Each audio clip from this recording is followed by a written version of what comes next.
Hi everyone, I hope you're doing well. My name is Katie and today I'm going to be filming a spoiler-free review of Real World by Natsuo Kirino. Now she is a very popular Japanese novelist. I always hear about Haruki Murakami and lately I've been hearing so much about Natsuo Kirino. Her most famous book is probably Out, which I'm definitely going to try and read at some point because a lot of you guys have recommended it. I don't have a ton of time to film today, so let's go ahead and get straight into the summary, pros, and cons. So the first thing I noticed just like the first 20 pages into this book was my perception of what this book was about was completely wrong. I don't know why, because this isn't even what the back of the book said, but somehow I had gotten it in my head that this book was about 4 teenage Japanese girls living in Tokyo who were like chasing after a serial killer, and I was definitely picturing this like them on their bikes, Stranger Things style, just like going after him. That's not even remotely what this book is about, so I don't know what I was thinking. Now in reality, this is a spoiler-free little version of what the book's about, and again, everything I'm about to say, this happens within the first 20 pages, so it might feel like a spoiler, but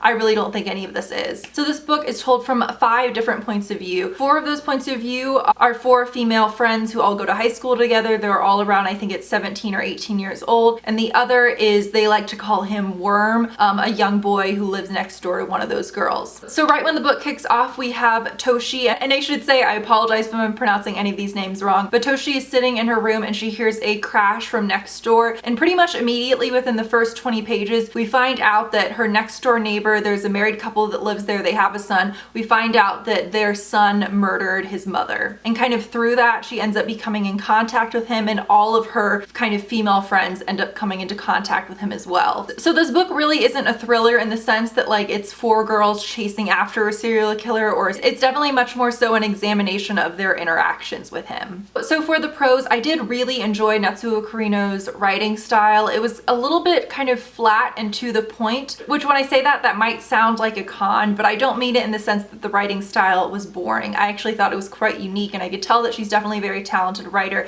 It was just very different from the type of writing style I'm used to reading. I'm probably gonna pronounce this next character's name completely wrong, but I know in my head when I was reading it, I was pronouncing it like Yuzan, but I could be wrong. But she is one of the 4 girls in that friend group. She's a lesbian, and I definitely enjoyed her character sections the most. I have no idea what it's like to be gay in Japanese society, so I definitely found her sections fascinating, and I definitely wish her sections in particular had been much longer. All the characters also have a really interesting interpretation of what they consider to be the real world, you know, the title of the book, and I thought that was really fascinating. I would like to talk a lot more about that, but then I would get into spoilers. Now in terms of the cons, because I do have quite a few, because I will say I gave this book, I think it was like 2.5 or 3 out of 5 stars. I liked it, but I definitely wasn't head over heels in love with it. Although I will say I have heard from pretty much everybody who's read Natsuo Kirino's books that this tends to be their least favorite. The reason I read this one first was just because I happened to come across this book at a used bookshop. But my main con was that there are, I think, 2 or 3 times, no, I think it's 2 times where the story is told from the point of view of the killer, the young boy Worm,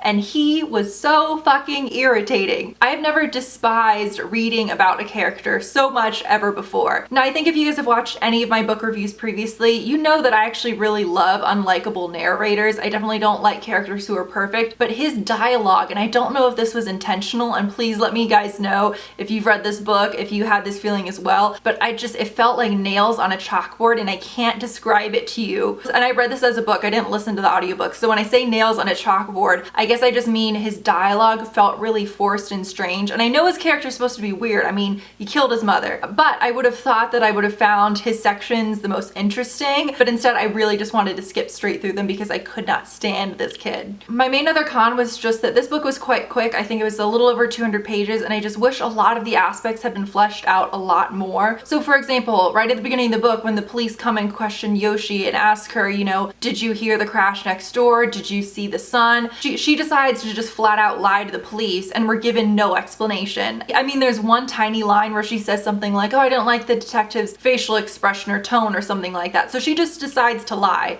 So a lot of the characters' actions just really didn't make sense to me. There's also one aspect of the book I thought was a little bit problematic, and it was just 2 sentences, but it did kind of get under my skin. So as I said, one of the points of view is of a young girl who is a lesbian, and there's a random scene, and this isn't a spoiler because she just mentions it. It's a couple sentences. It's something that happened back in the past, but there's a scene where she remembers that in the past a trans person had popped out of nowhere and beat the the shit out of her. And I kind of like reread that part like 5 times because I just didn't understand why it was necessary in the book. And it seemed particularly strange because the book has, you know, gay representation. I really loved her character out of all the characters in the book, and here we have like a trans person beating someone up for no reason, so I did not get or like that part at all. So those were all of my thoughts on Real World by Natsuo Kirino. Please let me know if you have read any of her other books. I know a lot of you have said that Out is definitely her best, and particularly with all of the cons I had about the book, I'd be really interested if any of you guys have read the book, if you guys could maybe shed some light on those sections or let me know what you thought about them. So I hope you guys enjoyed this review, and I'll see you guys soon. Bye.